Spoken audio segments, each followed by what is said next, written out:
Hello guys, welcome to my channel Economic Success. This is my first video of 11th class and the topic is theory of demand. So let's start. First definition is, what is demand? It is defined as a different quantities of a commodity which a consumer is willing to buy at different possible prices. इसका मतलब कि consumer तैयार है अलग अलग quantities को ख़रीदने के लिए अलग अलग प्राइजेस पर, ये इसका मतलब होता है डिमांड. अगला है, what is quantity demanded? It refers to a specific quantity of a commodity which a consumer is willing to buy at specific price with a given time with ability to pay. इसका मतलब कि consumer एक specific quantity को तैयार है ख़रीदने के लिए एक स्पेसिफिक प्राइस के लिए एक समय के अंदर ही अंदर, एंड बैकअप बाय बजट, उसका जितना बजट होगा वो उतनी क्वांटिटी उतने खरीदेगा. नेक्स्ट है demand function. It is defined as an equation showing the functional relationship between demand for a commodity and its various determinants factor affecting demand. इसका मतलब कि एक इक्वेशन है जो क्या बताती है, रिलेशनशिप बताती है डिमांड की और अलग अलग उसकी डिटर्मिनेंट्स की. इसका मतलब कि कुछ ऐसी टर्म्स हैं जिनका अफेक्ट डिमांड पर ज़रूर पड़ता है, जिनकी वजह से डिमांड ज़्यादा होती है या कम होती है. So the first function relationship is with price for a commodity. Second one is price of related good. Next one is income of consumer. Next is taste and preferences. Next is expectation of consumer and some other factors. So first we will discuss, there exists an inverse relationship between price of a commodity and a demand for that commodity. इसका मतलब inverse का मतलब उल्टा relation होता है किसका, demand का और प्राइस का. एक कमोडिटी हमने खरीदी, ठीक है, अगर वो महंगी है तो उसकी डिमांड ऑटोमेटिकली कम हो जाएगी, अगर वो सस्ती है तो उसकी डिमांड ऑटोमेटिकली राइज हो जाएगी. तो हम इसको क्या बोलेंगे, इन्वर्स रिलेशनशिप होता है. नेक्स्ट है प्राइस ऑफ रिलेटेड गुड्स. सबसे पहले तो रिलेटेड गुड दो तरह के होते हैं. पहले होते हैं सब्स्टिट्यूट गुड्स, दूसरे होते हैं कॉम्प्लीमेंट्री गुड्स. सब्स्टिट्यूट गुड्स वो गुड्स होते हैं that can be use in place of each other with an equal ease. आपको सेटिस्फेक्शन सेम देंगे पर वो प्रोडक्ट अलग अलग होंगे, ठीक है. जैसे टी एंड कॉफ़ी, आप बैठे हो शाम को, आपको बहुत ही मन है चाय पीने का, ठीक है, चाय नहीं है, आपने मम्मी को कहा मम्मी चाय दे दो, आप चाय नहीं है अवेलेबल, तो आपकी मम्मा क्या कहेगी कि कॉफ़ी है. आप क्या कहोगे, चलो सिर दर्दी तो हो रहा है, सिर दर्द तो दूर कॉफ़ी भी कर देगी, तो आप कॉफ़ी दे दो. नेक्स्ट आता है complementary goods. These are the goods which have to be use together to satisfy the want. अगर आपको कोई चीज़ चाहिए, ठीक है, तो दो चीज़ें ही यूज़ होंगी आपकी वांट को सेटिस्फाई करने के लिए, like petrol and car.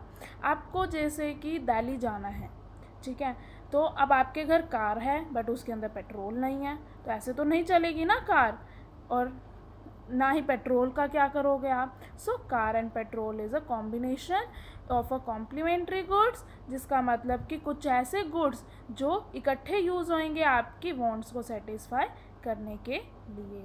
Next difference between the substitute good and complementary goods are, there exists a direct relationship between price of substitute goods and demand for a commodity. Direct relation होता है कि मतलब अगर एक substitute good का price बढ़ जाता है तो दूसरे गुड का डिमांड भी बढ़ जाती है. जैसे कि टी का प्राइस बढ़ जाएगा तो कॉफ़ी की भी क्वांटिटी बढ़ जाएगी, क्योंकि टी का प्राइस बढ़ गया, लोग उसकी डिमांड तो करेगा नहीं, पर टी का सब्स्टिट्यूट क्या है, कॉफ़ी, तो मार्केट में कॉफ़ी की डिमांड भी बढ़ जाएगी. कॉम्प्लीमेंट्री का है, there exist an inverse relationship. इसमें इन्वर्स रिलेशनशिप होता है between a complementary goods and a demand for a commodity. जैसे कि पेट्रोल का प्राइस बढ़ेगा तो ऑटोमेटिकली जो कार होंगी पेट्रोल वाली उनकी डिमांड भी कम हो जाएगी, ठीक है.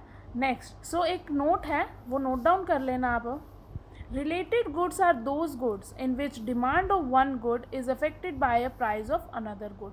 रिलेटेड गुड वो गुड होते हैं जिससे कि एक गुड की डिमांड का असर दूसरे की प्राइस से पर होता ही होता है, जैसे T and coffee, car and petrol.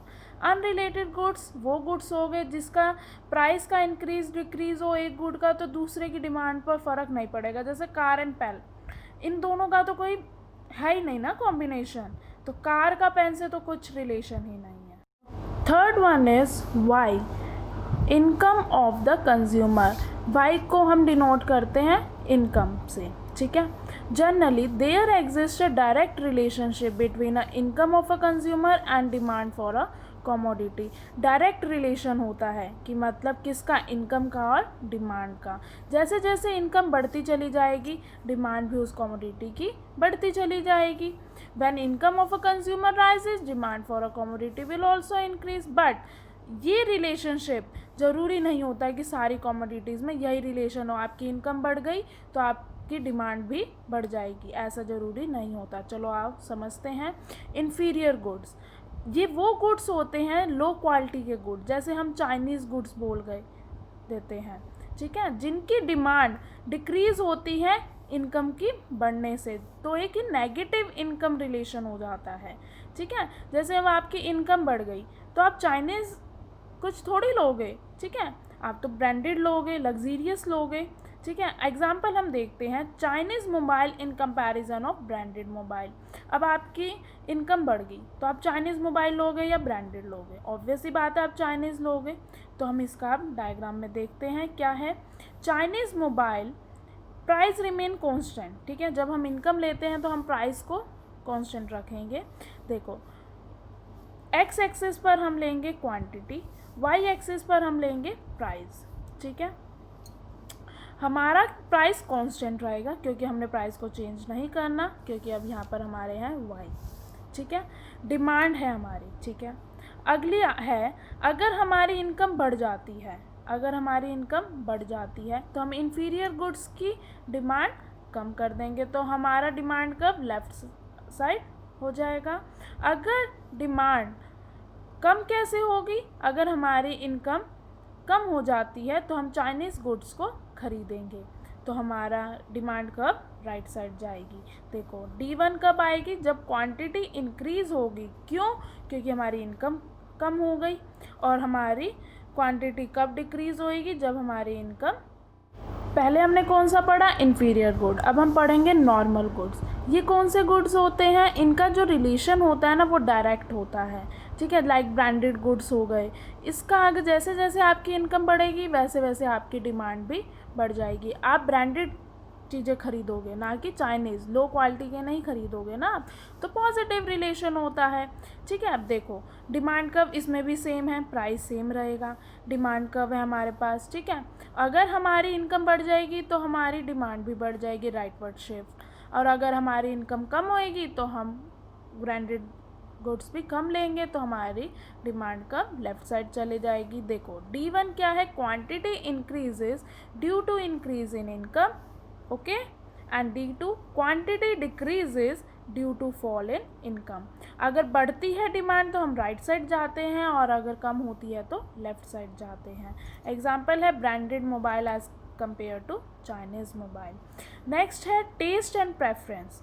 अगर एक कॉमोडिटी अगर कंज्यूमर की फेवर में जाएगा टेस्ट एंड प्रेफरेंस में ड्यू टू फैशन कस्टम, तो डिमांड भी ऑब्वियस है इंक्रीज होगी, ठीक है। नेक्स्ट है ई, एक्सपेक्टेशंस ऑफ कंज्यूमर। अगर कंज्यूमर को लग रहा है कि किसी कॉमोडिटी का प्राइस बहुत ज़्यादा आगे बढ़ जाएगा, ठीक है, या वो क्वांटिटी उसकी कम हो जाएगी, ठीक है, पीछे से सप्लाई कम आएगी, तो वो अभी जितना प्राइस होगा वो क्या करेगा, उसकी डिमांड को बढ़ा देगा। तो ये होती है एक्सपेक्टेशंस। अगर कंज्यूमर को लगता है कि हाँ आगे जाके उसका प्राइस बढ़ने वाला है या समथिंग कुछ भी, तो वो अब उसकी डिमांड ज़्यादा करने लग जाएगा। अदर फैक्टर, वो क्या है, अदर फैक्टर। फर्स्ट है पॉपुलेशन साइज। डिमांड कब इंक्रीज होगी, जैसे जैसे बहुत सारे बायर्स होने लग जाएंगे, पॉपुलेशन जितनी बड़ी होगी उतनी ज़्यादा डिमांड होगी। Distribution of income, inequality in distribution of income divides the society into rich and poor.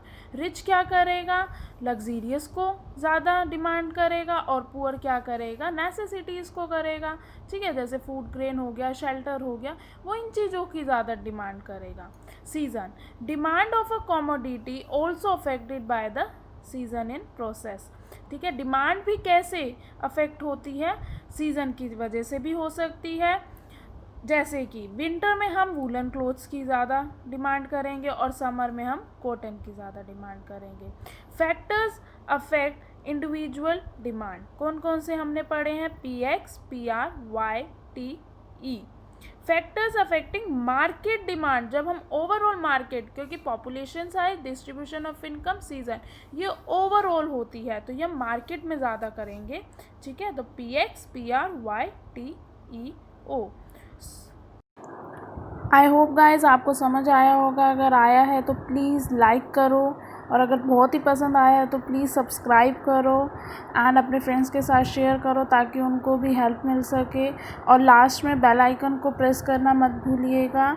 अगर आपको कोई और पर्टिकुलर टॉपिक पर चाहिए तो आप कमेंट बॉक्स में नीचे ज़रूर लिखिएगा एंड मैं कोशिश करूँगी आपको ज़रूर समझ आए मेरे नोट्स के थ्रू। Thank you.